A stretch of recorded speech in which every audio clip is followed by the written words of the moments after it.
भगवान सीताराम जी के चरणों में प्रणाम करते हुए आज हम चर्चा ही एक ऐसे विषय पर करने जा रहे हैं जो अगर जीवन में आए तो राष्ट्र की तस्वीर ही बदल सकती है। पूरे राष्ट्र में एक अलौकिक परिवर्तन दिखेगा। इस चैनल का भी नाम अलौकिक ज्ञान है, जिस चैनल के माध्यम से आप इसे श्रवण कर रहे हैं। अलौकिक का अर्थ होता है दिव्य, ईश्वरीय, और राष्ट्र में वह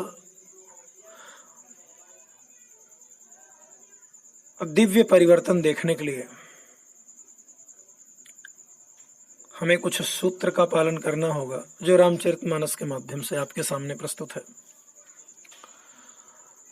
अच्छा, अभी एक आदमी ने कहा कि आप सब कुछ राम से ही जोड़कर राम की ही चर्चा क्यों करते हैं बार बार।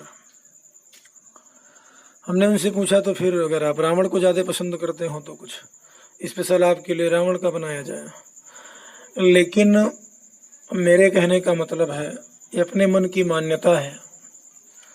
एक LIC का एजेंट आता है, LIC की चर्चा करता है, सारी क्वालिटी वहीं बताएगा। सहारा इंडिया का कोई एजेंट आता था तो सारी सुख सुविधा वहीं बताता था, उसी की चर्चा करता था। और तमाम सारी कंपनियां हैं, उसके एजेंट आते हैं, उसकी चर्चा करते हैं। तो जो जिसका एजेंट है, जो जिससे जुड़ा है, वो उसकी चर्चा करता है। तो अगर हमने अपने आप को भगवान का ही एजेंट मान लिया हो तो इसमें कौन सा अपराध है? क्या इतनी मान्यता भी करने के लिए कोई रोक है भारत में? और चर्चा क्या होने जा रही है, अगर आप 5-7 मिनट का समय देके पूरा श्रवण करेंगे तो समझ में आएगा कितनी अच्छी। रामचरितमानस जिस तरह से प्रस्तुत कर दिया जाता है वही कुछ नहीं है, उसके अर्थ कुछ और हैं। रामचरितमानस में लिखा है, भगवान शंकर माता पार्वती से कहते हैं, उमा राम गुण गूढ़ पंडित मुनि पावहि विरति। राम कथा के रहस्य बड़े गूढ़ हैं, वो बड़े सरलता से हर किसी के समझ में नहीं आते, और समझाने वाले की जरूरत हमेशा पड़ेगी। किताबों से ही काम चल जाता तो लोग अध्यापक के पास क्यों जाते? बड़ी अच्छी अच्छी मोटी किताबें हम लोग घर पे पढ़ लेते, और अध्यापक की, गुरु की आवश्यकता होती क्यों है? आप बताओ, समुद्र में जल की कोई कमी नहीं है, लेकिन क्या वो किसी के पीने के काम आता है? खारा है ना, पशु पी सकते हैं, ना मानव पीता है, ना उससे फसल पैदा होती है। लेकिन वही जल जब बाष्प बनकर उड़ता है, बादल बनता है और पुनः बरसता है, तो बादल उसके खारे पानीपन को चूस लेता है। बादल उसमें निहित कमियों को दूर कर लेता है और शुद्ध जल की वर्षा करा देता है, जिसे पशु भी पीते हैं। मानव के पीने के लिए भी आयुर्वेद के अनुसार वर्षा का जल सर्वोत्तम जल माना गया है, अगर उसे इकट्ठा किया जाए किसी तरह स्वच्छ स्थान पर, और फसल भी पैदा होती है। वही जल जब तक समुद्र में था तब तक किसी के उपयोग में नहीं था, और जब सूर्य के प्रकाश से बाष्प बन करके वो उड़ा, बादल में परिवर्तित हुआ, और फिर जब वर्ष करके वो जमीन पर आया, धरती पर आया, तो उस जल में जो कुछ कमियां थी, उन सारे कमियों को बादल ने निकाल लिया और हमारे आवश्यकता लायक बनाकर उसे जमीन पर भेज दिया, जिससे सबका काम चलने लगा। तो जो भी राम कथा के मर्मज्ञ हैं, संत हैं, महापुरुष हैं, गुरु हैं, वो यही करते हैं। कथा सुलभ है, पुस्तक सबके सामने है, चौपाइयां सबके नजरों में, लेकिन फिर भी वो इस समुद्र के जल की तरह है। शिव जी आखिर क्यों कहते हैं उमा राम गुण गूढ़? बड़ा गूढ़ है ये।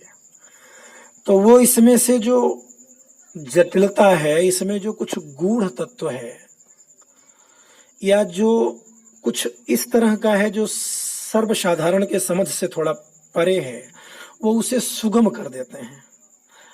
सुगमता से इस तरह पेश कर देते हैं, प्रस्तुत कर देते हैं कि सर्वसाधारण उसका लाभ ले सके। राष्ट्र में परिवर्तन किस तरह आ जाएगा, थोड़ा सा ध्यान देना होगा। थोड़ा सा स्वार्थी विचार की भी चर्चा। इतने सारे चैनल हैं, इतने लोग ज्ञान प्रस्तुत करने वाले हैं, इतने मंत्र तंत्र बताने वाले हैं कि लोग ऊब गए हैं, किस पर भरोसा करें। अब अगर हम भी वही कहें तो फिर तो ये है कि जब सब पर भरोसा किया गया, सबको एक बार देखा गया, तो इस चैनल को भी जरूर आप सब्सक्राइब करें, इसके बेल को भी टच कर लें, क्योंकि आने वाले वीडियोज में बहुत कुछ ऐसे रहस्य मिलेंगे जो शायद ही नहीं मिलते।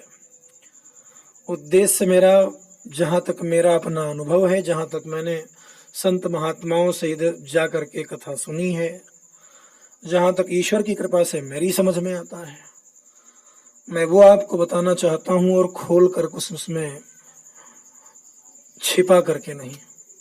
और इसी के माध्यम से जीवन के हर एक पहलू के बारे में चर्चा करनी है। विद्यार्थी जीवन में सफल होना, गृहस्थ जीवन में सफल होना। रामचरितमानस में ऐसी चौपाइयां भी हैं जिनका अगर नित्य प्रति पाठ किया जाए तो संत महात्माओं का यहाँ तक कहना है कि नित्य प्रति पाठ करने वाले के जीवन में संपत्ति कितनी आएगी इसकी तो गारंटी नहीं, लेकिन दरिद्रता कभी आएगी ही नहीं। उसकी भी चर्चा करेंगे आने वाले में। ऐसे बहुत कुछ रहस्य आपको मिलेंगे, तो एक बार आप लोगों से अनुरोध है कि जरूर इसे सब्सक्राइब करिए। और अगर नहीं समझ में आएगा तो क्या लगता है, आपका कुछ खर्च तो हुआ नहीं, हटा दीजिए। लेकिन अगर आपको ऐसा लगता है कि इसमें लोक कल्याणकारी चर्चाएं निहित हैं, तो इसे आप स्वयं लें और दूसरों तक प्रसारित भी करें, क्योंकि कि आप नहीं चाहते आपका राष्ट्र बेहतर बने, कि आप नहीं चाहते आपके नागरिकों का चरित्र उच्च हो। किसी जाति वर्ग के लिए कोई चर्चा नहीं।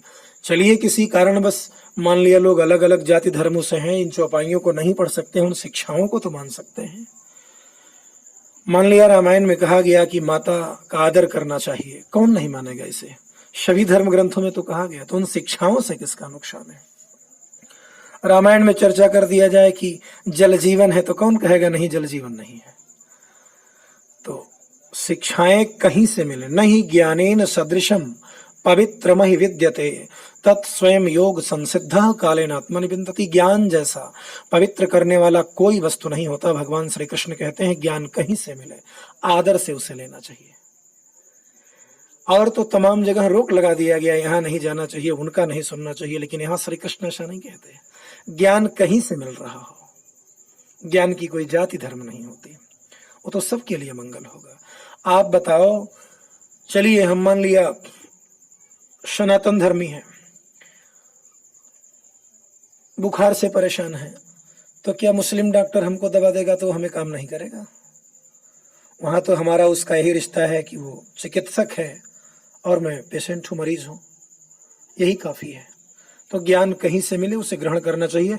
आइए, बहुत गौर से आपसे पुनः निवेदन है कि वीडियो कभी भी आगे पीछे करके नहीं, पूरा 7-8 मिनट 10 मिनट का जो है उसे श्रवण करेंगे तो राह निकल आएगी, सुनना पड़ेगा।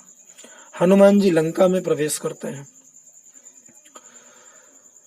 और लंका में प्रवेश करते ही सबसे पहले उन्हें लंकिनी मिलती है, जो लंका की रखवाली में तैनात है। स्वयं लंका की आत्मा है वो। हनुमान जी बहुत छोटे बन के जाते हैं। तुलसीदास जी लिखते हैं, अति लघु रूप धरेउ हनुमाना, पैठा नगर सुमिर भगवाना। भगवान का स्मरण करके बहुत छोटा रूप बना करके प्रवेश करते हैं लंका में, लेकिन फिर भी लंकिनी देख लेती है। योजन भर का शरीर है उसका, इतने छोटे आकार में, लघु नहीं अति लघु, फिर भी उसकी नजर पड़ती है और वो डांट करके बोलती है हनुमान से, जाने ही नहीं मरम सठ मोरा, मोर आहार जहां लगी चोरा। हनुमान जी को सठ कहती है धूर्त तू मेरे रहस्य को नहीं जानता, मैं चोरों को खा जाती हूं। लंका में जो कोई चोरी करता है या चोरी से प्रवेश करता है वही मेरा आहार है। हनुमान जी ने ऊपर देखा, उन्होंने कहा मैं चाहता था कोई व्यर्थ की बात विवाद ना हो, छोटा बन के निकल जाना चाहता था, लेकिन तुमने देख ही लिया है। फिर भी कोई समस्या नहीं थी, लेकिन तुम गलत बोल रही हो, और मैं असत्य बर्दाश्त नहीं करता। हनुमान जी ने अपने शरीर को उससे भी बड़ा किया। अब यहां ध्यान देने की बात आई, हनुमान जी ने कहा ये कितना गलत बोल रही है। ये कहती है मैं चोरों को खाती हूं और मैं चोरों का पता लगाने आया हूं, मैं चोर को ही खोजने आया हूं। सीता मां को कौन चुरा के लाया? तो ये तो अव्यवस्था हो जाएगी। ये चोरों का पता मैं चोरों का पता लगाने वाला और ये चोरों को खाने वाली है। तो चोरों को खाने वाली व्यवस्था जब चोरों को ढूंढने वालों को ही खाने लगेगी तो फिर समाज में अव्यवस्था फैल जाएगी कि नहीं?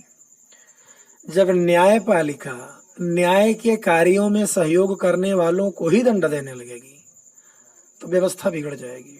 जब सरकारें जिनका काम समाज और जनता का भलाई करना है ये उनके शोषक बन जाएंगे तो व्यवस्था बिगड़ जाएगी।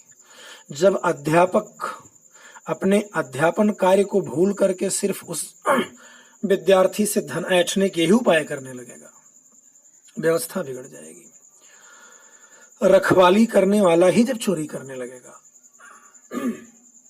समाज में अनाचार फैल जाएगा।